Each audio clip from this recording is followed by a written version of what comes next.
Hey, it's Pete, GCI Turf. Hope you're doing good. You know, every now and then you have company over.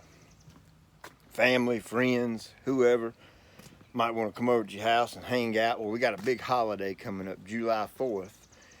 And we'll have a crowd over here and we'll fix hot dogs and hamburgers and celebrate freedom and everything God's done for us and what He's doing for this country. And I want the yard to look extra special that day. Now, I work hard on this yard and I spend a lot of time out here. That's why it looks like it does all year long. But sometimes I put a little extra effort into it. Now, of course, I'm getting it set up for my little 4th of July thing I'm gonna do, and we'll show you. And you know, one thing about tall fescue is it stripes so hard. Let me show you what I'm talking about. All right, now you can remember that last video I did, the checkerboard video. Look at this. There's this. I've still got the lines. You see a faint one over there. I'm trying to put these little 30-inch lines in here, and I've got to remove these bigger lines. So it takes some time. And you know, fescue. I mean, I'm guessing yours does. But this yard stripes very hard. The lines are very dark, bright, defined. And it just takes a few mowings in an opposite pattern to be able to erase these previous lines. That's just what it is. You can kind of see right here, some of the lines are starting to show up pretty good. Here's your light one and a dark one. You know, see right here, I got one that's kind of mixed in. But I'm gonna mow it this same pattern for the next 3 weeks. And of course, I know you ain't supposed to do that, but I'm trying to do something a little extra special here, so I'm gonna throw the rules out the door, right? And I need to erase these patterns right here. So they may be gone by July 4th, and they may not be gone by July 4th. We'll just have to wait and see. So hey, I've got about a month before July 4th, and I know the yard's green as a gourd right now. All this rain we're getting, and it's on the Academy program, so I don't know if it's gonna get much greener, but I'm gonna try. I got an itch and I'm gonna scratch it. I mean, I got a lot of folks out there saying, hey, can I put this down? Can I put this down? Can I do this with the biostimulants? And hey, sometimes if you get an itch, you gotta scratch it. So I got an itch and I'm gonna scratch it today, okay? I got a Greene Effect product. It's part of the Greene County line. It's got some iron in it. And iron typically boosts your color, okay? It'll darken the turf up, maybe even darker than it naturally is supposed to be.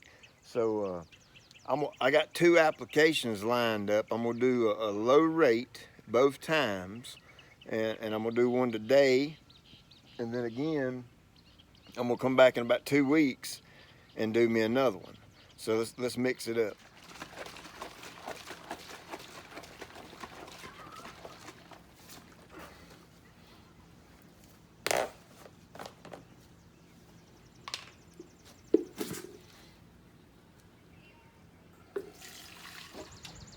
All right, so I like to fill my sprayer up about halfway full of water, and Greene Effect, the full rate on it's 8 ounces per 1,000. Now what's in this is nitrogen, sulfur, and iron, okay? And it's got a little bit of citric acid in it. Of course, it's only a 7% nitrogen, and I mean, that's just not a whole lot, so I'm not really taking that in consideration, because I'm considering this spoon feeding, because I'm only going to use a half rate of this, and then I'll come back and do another half rate in 2 weeks, because I'm trying to all I'm trying to do is just boost some color is all I'm not trying to get any surge growth out of it or anything like that. I simply want to add a little bit of color. Your sulfur in here is going to really help that nitrogen to work better, make it more efficient. And then of course iron is something that darkens grass, makes it a darker green color. And then the citric acid in here, it's going to kind of act like a chelation or chelator.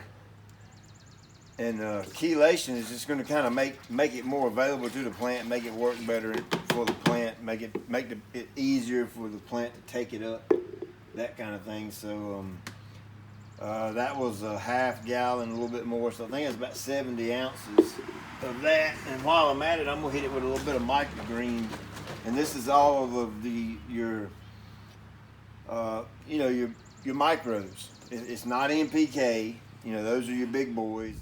Most fertilizers don't come with this for the most part. So this is how you get the micronutrients that you need that you don't typically get from your standard fertilizers.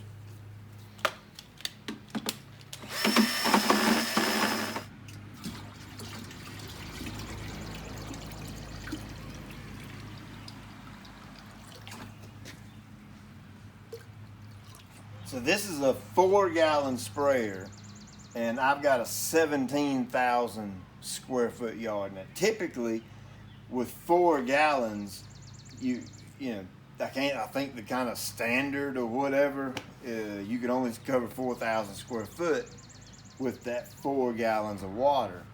But I've got mine calibrated where I can cover the entire 17,000 square feet with just 4 gallons of water. And works like a champ.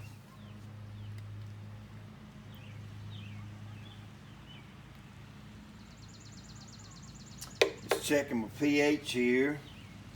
You know, these biostimulants, the majority of them are soil focused products, meaning you want to get them in the dirt, you want to water them in, things like that. But there are some of them that, like the microgreen and the RGS is one. I like doing it with RGS, and then with Greene Effect is I want this product inside the plant as quickly as possible so it can begin to work as quickly as possible. So you know, I'm a big fan of an adjuvant, right? And I got my natural adjuvant, and I use it with my foliar type applications like fungicides and weed controls and stuff like that. And anytime you use an adjuvant, it's going to make whatever's in this tank more effective. Well, it depends on what adjuvant you use.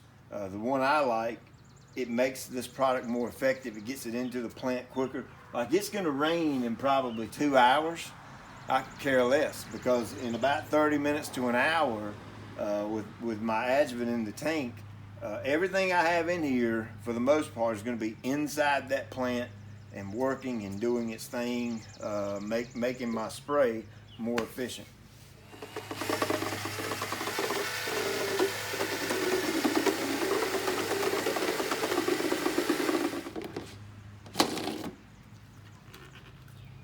Now, a lot of people ask me, I get a lot of comments, say, Pete, how come you're always running a low rate on stuff? Well, that's because I use my natural adjuvant. An adjuvant makes your mix or your solution more effective. That way I get away with using less of the actual product, saving me money in the long run. That's what we do in our company with our business, our spray business too, is man, the adjuvant goes in almost every liquid we spray, every single one. And we use half rates on everything, the low rates, and I get the exact same results as I would using the full rate. So essentially I'm buying half the product. That's basically what I'm doing. And I'm putting half the product on my yard simply because I've got a very good adjuvant in the tank. Surfactant, whatever you want to call it.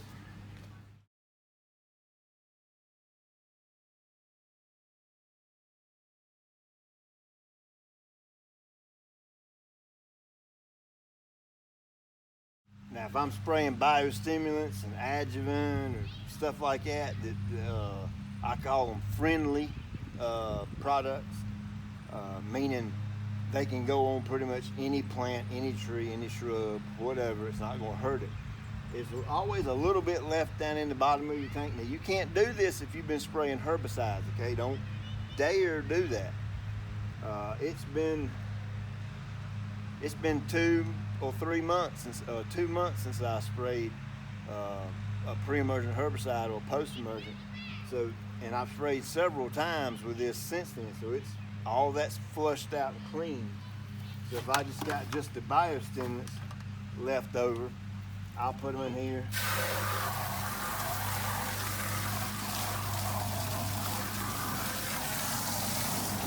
I'll rinse them out around a tree or a bush or something. And then I'll always leave me a little water in there and go ahead and prime my line, get the air out of the line so it's ready to go for my next application, which probably next week. I think I got another pre-emergent, another preventative fungicide. I'll have to look on my calendar. Now, you've heard me say a million times that, you know, different turf types, regardless, warm season, cool season, whatever, you know, the DNA of that turf is only going to allow it to get so dark, okay?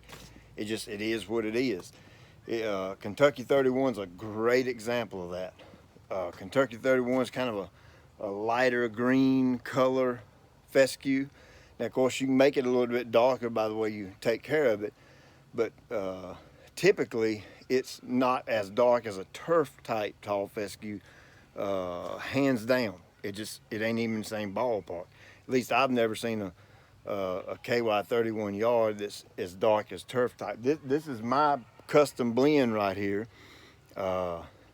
It's a turf type tall fescue, and it's blended with the right varieties for drought stress and all that kind of stuff, and disease tolerance and all that, stress tolerance, disease tolerance, and color. When I put my varieties together, a big deal was color, because who don't want a dark green yard, right? So I don't know that I can make it any more darker than this, okay? I don't know. We'll see. It's pretty dark green right now, okay? I don't know what the camera's telling you, but it's green. The point I'm trying to make is, you know, your turf grass, depending on what it is, depending on the varieties and all that, it's only gonna get so dark, right? But it sure is fun trying to make it darker than it's supposed to be, right? I love this stuff. Hey, get your color right.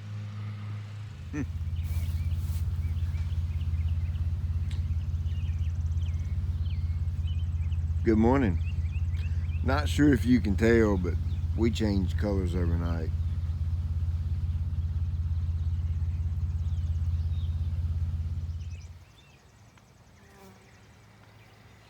All right, so here's day 2 after the application, the Greene Effect application, and man, I think I like this product. I think I do. I think it.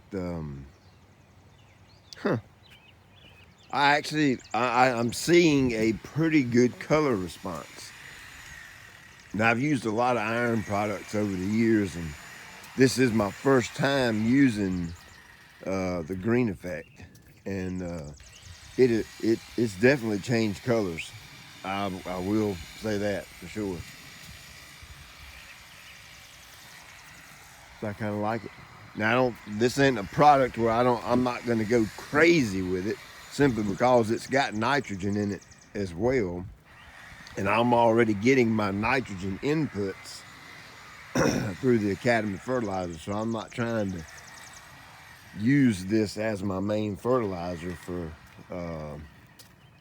the yard, but it is cool to be able to get a little pop of color. I'm gonna dig him out. There you go. Get your color right.